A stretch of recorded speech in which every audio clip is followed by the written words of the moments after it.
थे नए साल में। और नए साल में प्रीवियस ईयर बायोलॉजी का क्वेश्चन लेकर के आए हैं। फर्स्ट ऑफ ऑल मैं बातें करना चाहता हूँ कि अब जो अब क्वेश्चन दिखेगा वो सबसे प्रीवियस एग्जाम के पर्पज़ से, जो मार्च में एग्ज़ाम होने वाले हैं एंट्रेंस का, तो उसके पर्पज़ से ये सब क्वेश्चन आपको सेट करके दिए जा रहे हैं। तब इसको ज़रूर लास्ट तक ज़रूर देखें वीडियो को। तो चलिए हम पहले प्रश्न की ओर बढ़ते हैं। पहला प्रश्न में आपको ये मिलेगा। तो पहला प्रश्न आपके सामने ये है, दिख रहा होगा, तो पहले मैं पढ़ के बता देता हूँ।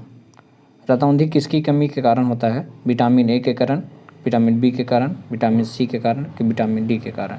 तो आपको बचपन से पढ़ते आ रहा हूँ कि विटामिन ए के कारण रतौंधी होता है।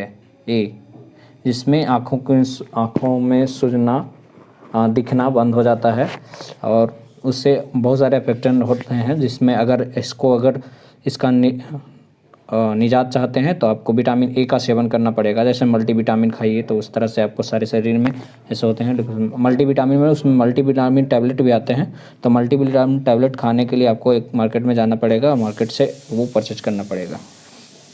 फिर मैं मल्टीविटामिन अलग मैं कोई घर का सामान जो नुस्खा है उसको खा करके आप रतौंधी ठीक करना चाहें, तब गाजर का हलवा, ये सब सारी जो जिसमें विटामिन ए प्रेजेंटेंट होते हैं, या पपीता, पका पपीता, उसमें खा सकते हैं, विटामिन ए प्रेजेंट होते हैं। चलिए अगला प्रश्न की ओर। अगला प्रश्न आपके सामने ए है, हाइपोथैलेमस के ठीक नीचे और खाली स्थान के ऊपर होता है अधिवृक्क, थायराइड ग्रंथि, पिट्यूटरी ग्रंथि, थाइमस। इसमें से कौन सा होता है? तो हाइपोथैलेमस के जस्ट ठीक नीचे और पिट्यूटरी ग्रंथि के ऊपर होते हैं। तो ये सी नंबर ऑप्शन सही होंगे। चलिए आगे आपके प्रश्न बहुत हल्के हल्के प्रश्न है, आपको पीडीएफ में दिया होगा, पीडीएफ में आप देख सकते हैं। पौधे में खाली स्थान होता है जबकि जानवरों में नहीं, यह नहीं होता। स्टार्च नहीं होता है, सेलुलोज नहीं होता है, प्रोटीन नहीं होता है, वसा नहीं होता है। तो स्टार्च भी पौधे में पाए जाते हैं, जबकि जानवरों में नहीं होता है। तो स्टार्च जानवरों में भी पाए जाते हैं, पौधों में भी। प्रोटीन भी पाया जाता है, वसा भी पाया जाता है, सब पाया जाता है। लेकिन सेलुलोज जो होता है जानवरों में नहीं पाया जाता है। तो पौधे में सेलुलोज होता है जबकि जानवरों में नहीं, यानी बी नंबर ऑप्शन सही होगा। ये सबसे ज़्यादा कहाँ पाए जाते हैं? तो ये सबसे ज़्यादा ग्रीन प्लांट में पाए जाते हैं। और जैसे नागफनी हो गया, हरे पौधे, पेड़, सब्जियां में सेलुलोज की मात्रा सबसे ज़्यादा पाई जाती है, और बहुत सारे ऐसे पौधे में भी पाए जाते हैं। तो चलिए अगले प्रश्न की ओर बढ़ते हैं। अगला प्रश्न आपके सामने ये रहा, कौन बनेगा करोड़पति की तरह? जो है ना, फीलिंग आती है देख करके, तो उस तरह से है। तो यहाँ कौन बनी करोड़पति नहीं, कौन बनेगा जीएनएम और टेक्निकल कोर्सेज का स्टूडेंट? मलेरिया फैलाने के अलावा एनोफिलीज मच्छर खाली स्थान का भी इसका कारण बनते हैं। कौन कौन के कारण बनते हैं मलेरिया फैलाने के लिए? एनोफिलीज मच्छर से और क्या क्या फैलता है? तो मलेरिया फैलाने से ये जो है एनोफिलीज तो फलेरिया फैलते हैं, यानी बी नंबर ऑप्शन सही होंगे। B number right answer. पीला बुखार नहीं होता है और डेंगू बुखार भी नहीं होता है। एनोफिलीज मच्छर से किसका क्या होता है? फलेरिया होता है और मलेरिया होता है। डेंगू एक अलग तरह का फीवर है। Just like fever is a symptoms, मैं बार बार बोलता हूँ पढ़ाई में, फीवर क्या है? सिम्टम्स है, कारण हो सकता है। ठीक है। 5वां नंबर प्रश्न में है। 5वां नंबर प्रश्न आपके, निम्नलिखित में से कौन सा जानवर अपना लिंग बदल सकता है?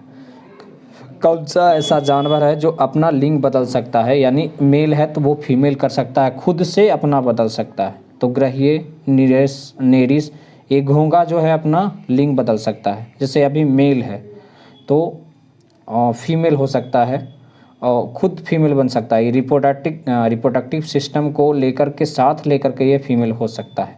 घोंघा एक ऐसा जीव है, जानवर है, जो अपना लिंग जो है खुद से अपने आप चेंज कर सकता है। कोई भी नहीं ऐसा चेंज कर सकता।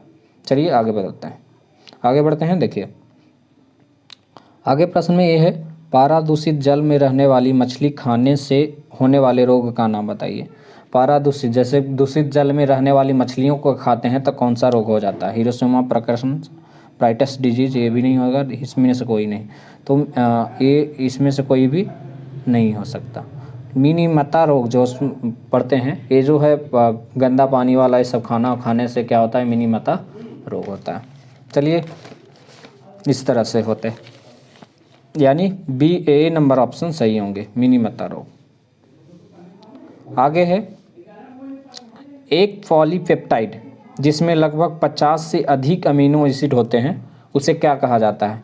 तो एक पॉलीपेप्टाइड में जिसमें 50 से अधिक अमीनो एसिड होते हैं उससे क्या कहा जाता है? तो प्रोटीन कहा जाता है। मैं बार बार बोलता हूँ क्लास में कि प्रोटीन कहा जाता है।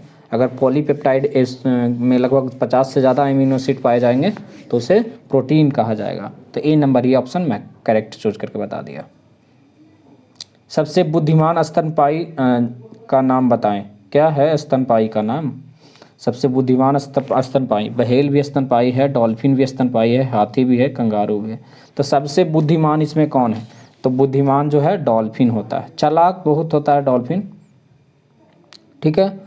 और डॉल्फिन पालतू भी होते हैं और ये मतलब कि ये कहीं तालाब में, कहीं समुद्र में पाए जाते हैं डॉल्फिन वगैरह। तो इस तरह से पाया जाता है। डॉल्फिन के बारे में बात कर रहे थे ना, डॉल्फिन जो है पालतू भी होता है। कहीं कहीं देखिएगा स्विमिंग पूल में भी डॉल्फिन को पाला जाता है। बहुत ही क्यूट होता है वो और बहुत ही बेहतरीन देखने में लगता है। तो हम चले अगले प्रश्न की ओर चलते हैं। निम्नलिखित में से कौन सा हार्मोन वृषण से निकलता है? एक हार्मोन जो है, कौन सा हार्मोन जो है वृषण से निकलता है, इसके बारे में बताएंगे। तो 9वां नंबर प्रश्न है, आप देख लीजिए, एक बार फिर से पढ़ लीजिए। निम्न कौन सा वृषण? टेस्टोस्टेरोन, एस्ट्रोजन, थायरोक्सिन, इनमें से कोई नहीं। तो वृषण से निकलने वाले वो हार्मोन को क्या नाम रहता है? तो टेस्टोस्टेरोन एक हार्मोन होता है जो हमारे वृषण से यानी स्पर्म से निकलता है, ठीक है। तो इस तरह से निकलते हैं। निम्नलिखित में से कौन सा एक सैप्रोट्रोफ है? तो सैप्रोट्रोफ का मतलब होता है गला हुआ वाला पदार्थ से वो बना हुआ रहना।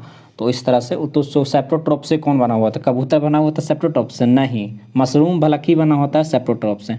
मनु भी नहीं बना होता, शैवाल भी नहीं बने होते हैं। तो गले हुए पदार्थ से बने होते कुछ क्या? मशरूम, यानी बी नंबर सैप्रोट्रोफ है। तो इस तरह से क्वेश्चन पूछे जाते हैं। जनरली आप लोग इस तरह के सैप्रोट्रोफ इंग्लिश मिला करके मिक्स करके आपको पूछे जा सकते हैं। अगर पीडीएफ डाउनलोड करना है तो आप टेलीग्राम चैनल पे जाइए, या नीचे डिस्क्रिप्शन बॉक्स में लिंक दिया हुआ है, टेलीग्राम चैनल को ज्वाइन कर सकते हैं। Thank you very much. आज के लिए इतना ही, मिलते हैं अगले वीडियो में नेक्स्ट। तब तक के लिए धन्यवाद।